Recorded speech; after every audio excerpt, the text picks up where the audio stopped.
Hello, dear friends. Jabagwan.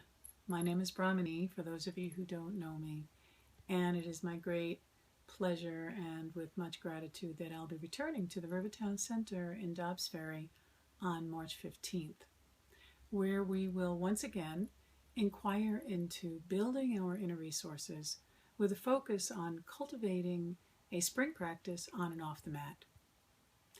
In my experience, both through my life and my practice, which is over 40 years, I have come to recognize and know that there really is a wellspring of resource within us if we recognize it and cultivate it. We really have to take time to tap into it. The Buddha taught us that there are the 10,000 joys and woes of life. And really, in order to live this big and awesome life, we need tools, we need teachings, we need practices that help to tread the pathway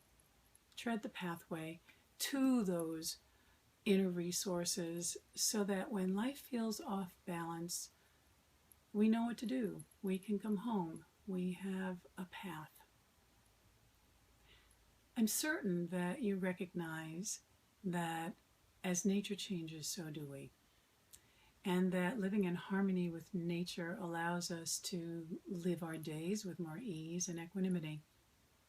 For instance, the winter is a time when nature is in her resting season. Quiet, withdrawn,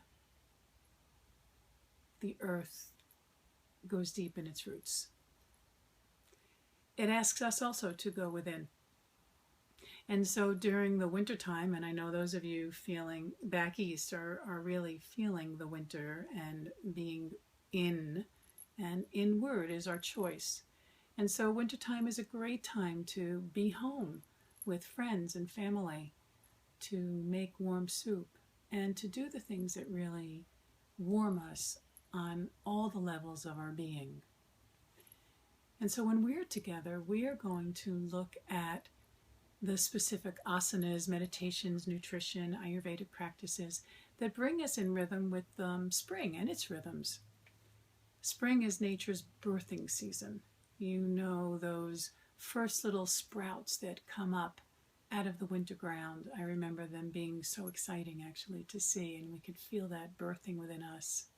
And so this is where all gets restored with life at the beginning of spring. That which is deep within us from the winter comes up to the surface to sprout in the spring. The sun warms and grows more, and then it comes into its full bounty in the autumn. So together we will look at the energetic, the meridian system that governs spring, and the physical and mental and emotional and energetic energies that relate to it. You will leave with practices that invite you to plant the seeds of wisdom so that these can come to their full bloom. These practices are for living a life on the mat and more off the mat, because that's really mostly where life is happening. So we will be together in community to support the journey. And I really look forward, as always, it's so precious to my heart to come together again in the sacred community. So please join me on March 15th. And please take advantage of the early bird special that's being offered until February 15th. If you come, I ask that you bring a journal, visit rivertownyoga.com, and until then, I send you my warm blessings and much love. Jai Bhagwan.